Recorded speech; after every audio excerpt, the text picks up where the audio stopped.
नमो भगवते वासुदेवाय नमः। जय श्री राधे कृष्ण। दोस्तों, स्वागत है आप सभी का हमारे यूट्यूब चैनल पावरफुल हिंदू धर्म में। आप सभी पर भगवान श्री हरि विष्णु और माता लक्ष्मी की कृपा सदा और सर्वदा बनी रहे। आज हम आप सभी को आषाढ़ महात्म्य में कथा अध्याय 14 का श्रवण कराएंगे। ऐ श्रवण कीजिए कथा अध्याय 14 का, जिसमें वर्णन है सनहित सर स्थाणु तीर्थ तथा स्थाणु वट और स्थाणु लिंग का महात्म्य का वर्णन।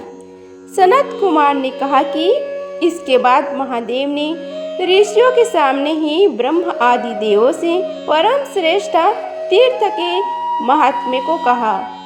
हे ऋषियों, यह सनहित नामक सरोवर अत्यंत पवित्र एवं महान कहा गया है, अतः मेरे द्वारा यह सेवित किया गया है, अतः यह मुक्ति प्रदान करने वाला है।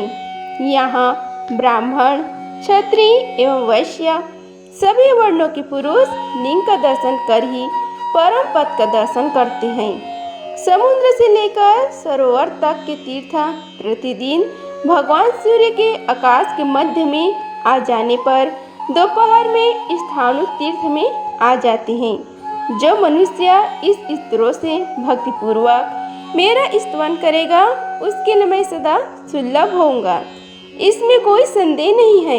यह कहकर भगवान शंकर अदृश्य हो गए। सभी देवता तथा ऋषिगण अपने अपने स्थान को चले गए। इसके बाद पूरा सारा का सारा स्वर्ग मनुष्यों से भर गया, क्योंकि स्थाणु लिंग का यह महात्मा है कि उसका दर्शन करने से ही स्वर्ग प्राप्त हो जाता है। फिर सभी देवता ब्रह्म की शरण में गए। तब ब्रह्म ने उनसे पूछा कि हे देवताओं, आप लोग यहाँ किस कार्य से आए हैं? तब सभी देवता ने यह वचन कहा कि हे पितामह, हम लोगों को मनुष्य के बहुत भारी भय हो रहा है, आप हम सबकी रक्षा करें। उसके बाद देवताओं के नेता ब्रह्म ने उन देवों से कहा कि हे इंद्र, सरोवर को शीघ्र धूलि से पाट दो और इस प्रकार इंद्र का कल्याण करो। ब्रह्म की इस प्रकार समझाने पर पाक नाम के राक्षस को मारने वाले पाक शासन भगवान इंद्र ने देवताओं के साथ 7 दिन तक धूलि की वर्षा की और सरोवर को धूलि से पाट दिया। देवों के देव महेश्वर देवताओं द्वारा बरसाई गई इस धूलि की वर्षा को देखकर लिंग और तीर्थवट को अपने हाथ में ले लिया। इसलिए पहले जिस स्थान पर जल था वह तीर्थ अत्यंत पवित्र है। उसमें स्नान करने वाला मनुष्य सभी तीर्थों में स्नान करने का फल प्राप्त कर लेता है। जो मनुष्य वट और लिंग के बीच में श्राद्ध करता है, उसके पितर उस पर संतुष्ट होकर उसे पृथ्वी भर में दुर्लभ वस्तु सुलभ कर देते हैं। इसे सुनकर वे सभी ऋषि धूलि से भरे हुए सरोवर को देखकर श्रद्धा से अपने सभी अंगों में धूलि मलने लगे। वे मुनि भी धूलि मलने के कारण निष्पाप हो गए और देवताओं से पूजित होकर ब्रह्मलोक को चले गए। जो सिद्ध महात्मा पुरुष लिंग की पूजा करते हैं, वे अवगमन से रहित होकर ब्रह्म सिद्धि को प्राप्त कर लेंगे। इसे जानकर सब ब्रह्म ने उस अद्य लिंग को नीचे रख उसके ऊपर पाषाणमय लिंग को स्थापित कर दिया।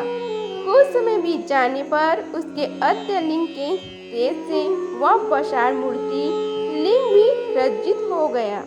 सिद्ध समुदाय उसका भी स्पर्श करने से परम पद को प्राप्त करने लगा। हे द्विश्रेष्ठों, तत्पश्चात देवताओं ने पुनः ब्रह्म को बतलाया, हे ब्रह्मा, यह मनुष्य लिंग दर्शन करके परम सिद्धि को प्राप्त करने का लाभ उठा रहे हैं।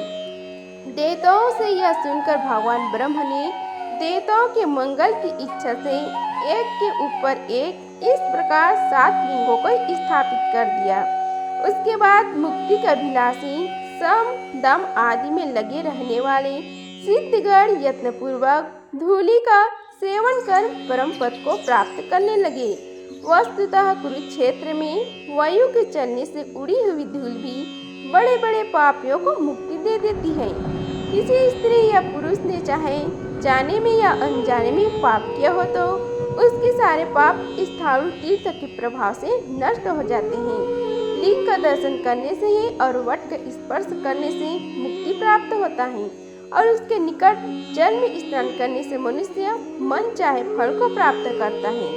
उस जल में पितरों का तर्पण करने वाला व्यक्ति जल की प्रत्येक बूंद में अनंत फल को प्राप्त करता है।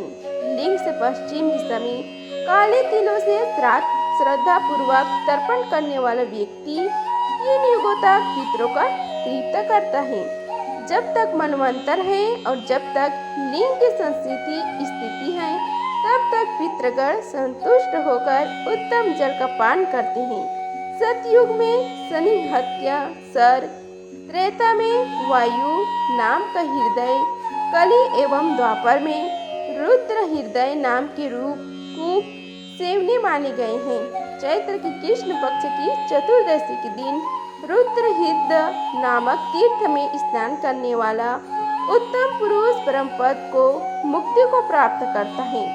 रात्रि के समय वट के नीचे रहकर परमेश्वर का ध्यान करने वालों को स्थाणु वट के अनुग्रह दया से मनवांछित फल प्राप्त होता है। इस प्रकार श्री आषाढ़ महात्म्य में कथाध्याय 14 का समाप्त हुआ। बोलो श्री हरि भगवान विष्णु की जय। अगर आप सभी को यह वीडियो अच्छी लगी होगी तो वीडियो को लाइक कीजिए, चैनल को सब्सक्राइब कीजिए और कमेंट बॉक्स में जय श्री हरि लिखिए। धन्यवाद। मिलते हैं अगले वीडियो में, तब तक के लिए जय श्री राधे कृष्ण।